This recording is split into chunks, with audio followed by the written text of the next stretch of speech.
On this episode of Delivering Marketing Joy, we talk with Aubrey Collins about how creativity counts when it comes to content.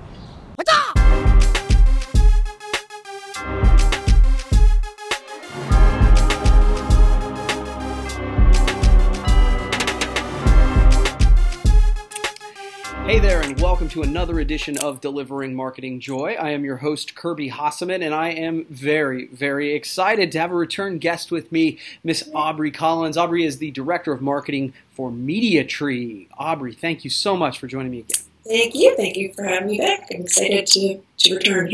Absolutely, absolutely. We had some fun last time, and so we'll try and do that again. So one of the things I know about you is you're a storyteller, right? And Seth Godin tells us that marketing is not about the products that you sell anymore. It's about the stories that you tell. So do you find that to be true? And if so, why? Yeah, totally. I completely agree. I think that, I think we're living in a really exciting time right now when it comes to brand storytelling. And, to be fair, storytelling has, been used by many other generations. Like I often think of the, watching Mad Men and, their whole thing is tapping into those emotions.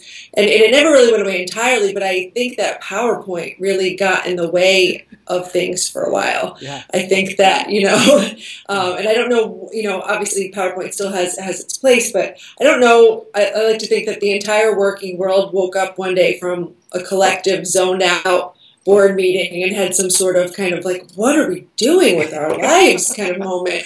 And, just woke up and was like, we have to, take a break from this and get back into what really, the real, what really matters. And I think too, it comes at a time when our attention spans are getting shorter and the world is getting smaller at the same time with all the ways that the internet has opened everything up. And, and so I think brands and individuals are really exploring story and their marketing approach in really incredible ways.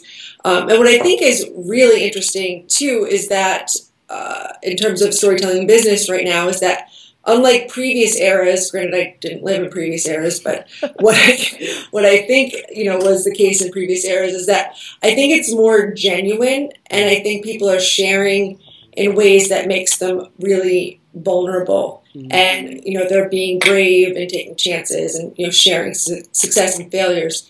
And so I've been doing a lot of reading about this topic and research on it and found that as Brene Brown, the author, says, story is, or she's not an author, but she's a researcher, and it's, story is literally in our DNA. And I found a study through Brene Brown that there was a neuroeconomist named Paul Zak, or there is a neuroeconomist named Paul Zak, and he's found that hearing a story, a narrative with a beginning, middle, and end, causes our brains to release cortisol and oxytocin. And then those chemicals trigger, the ability, the human ability to connect and empathize and make meaning. So I think that it's no coincidence that we do respond to stories in so many ways, and that better, if you're trying to make key points, trying to, to focus in on story.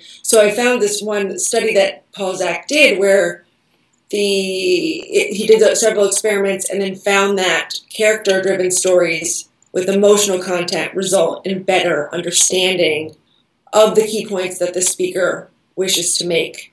And then it enables better recall of those points weeks later. So, I think this really kind of crushes PowerPoint and, the zone out of the bullet points, which, I joke all the time. I spend, at least 20% of my time working on PowerPoint. So it's still relevant, but I think, that's why using the human scale story works and why, you want people to understand why should they care about it? What does the product do? How does it change their life? How will people feel when they either use it or use it in some sort of way? So really, in his study, he talks about how if you want to motivate, persuade, and be remembered, if you start with the human struggle and eventual triumph, it'll really capture people, and it's literally first by attracting their brains and having that connection. So I think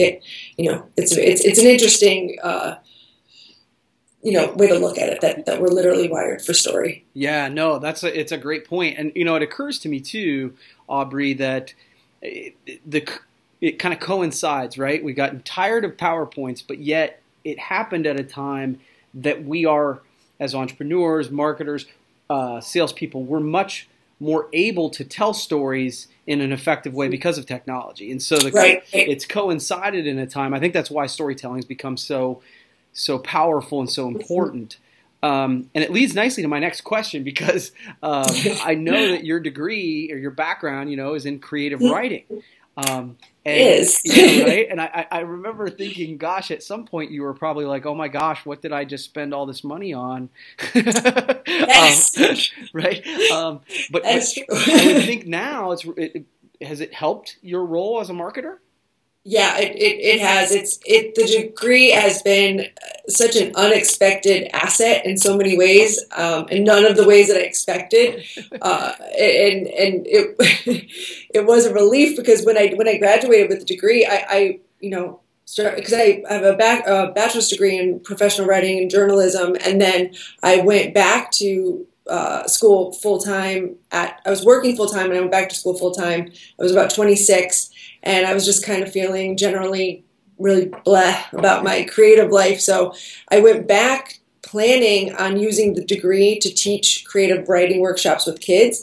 And I have done that, and I continue to do it, but now more as a hobby, because the assignments weren't steady income. And so, it was here and there, and I would do them on the weekends at different organizations, and it didn't pay much. By the time I would drive to the thing, do the workshop all day, and then drive back home, I would make like $1 probably. So I did, I kept the day job, so to speak. And then before long, I moved into copywriting and corporate communications and marketing. So it really was, when I first graduated, I was like, what? I can't even believe I did this. Like, it wasn't like I was 18, feeling all, all excited about life. I mean, I had been working for a while, so I felt like I was so frivolous and irresponsible. But, as we discussed a few years later, something really amazing happened. The business world woke up to the power of words and content and story.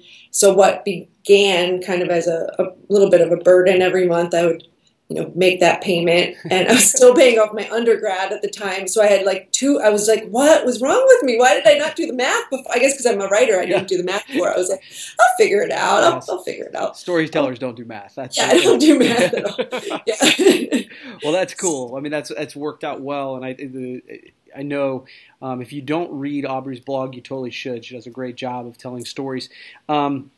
So one of the things that occurred to me as we were talking about doing this again is that a year ago, you and I talked about lessons.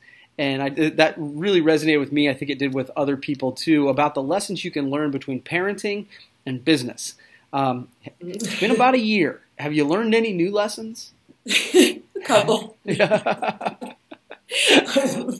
It's funny, like I think of all the time that every time I think, this is actually the biggest lesson, every time I think like, I've got this down, everything changes, everything changes. Like, I remember the first time we were out to dinner, and going out to dinner with her, I was like, what are people talking about? Going out to dinner with kids? This is so easy. This is like, they just sit there and play with their little thing. And then the first time that she picked up a crayon and flung it at the waiter, I was like, oh, this is what people are talking about. So, it's only just beginning. It's only, yeah. Literally. Now when I'm at restaurants and she's slinging things, all the parents with older children are like, it's okay. They were young once too, and they just laugh and just enjoy it. Get to watch me scramble around picking up whatever she's gotten herself into. But so that I think probably is the biggest lesson, is that be ready for change, because once you get a handle on something, it will change. And I think it's true with business. Even say, for example, social media, you feel like, all right, I've got it down. I know Facebook, I know Twitter, whatever. And then all of a sudden, everybody's talking about Snapchat, and I'm just like, oh, I have to get into another thing now. And and it's somebody it's just fun. Threw a spoon at me. Yeah, literally, exactly. Seriously. How do I have yogurt in my hair? What's going on?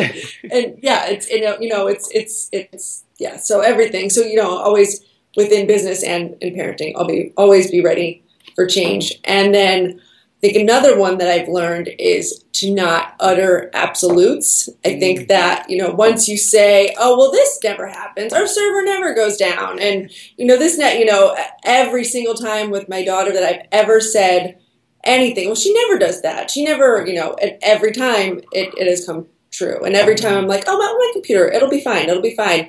Even signing on here to connect with you, I was like, oh, I'll just sign on. And then I was like, oh, wait, now I have a new computer, and now I have to download, and now, so it's so that, don't utter absolutes. And then I think another one is that, say before, this isn't really a lesson necessarily in the last year, but really since becoming a parent in the last 2.5 years, it's kind of humbling in that before you're a parent, you see people out with kids, and you're just like, why can't they get a handle on that kid? Like, what, wow, I'm not going to have a kid like that. My kid's going to eat all the vegetables. And, so I think it really takes you down a peg or two or three in judgment. And so, I try to always now with everything, always have empathy and think to myself, if I'm on a call with someone and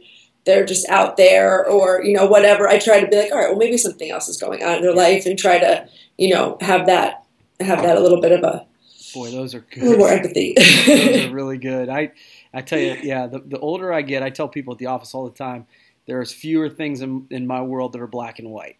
Right. There are more and more things that are gray. So yeah, those are really good, really good. So you've answered my 3 questions. Everybody gets to ask me 1 question. So fire away.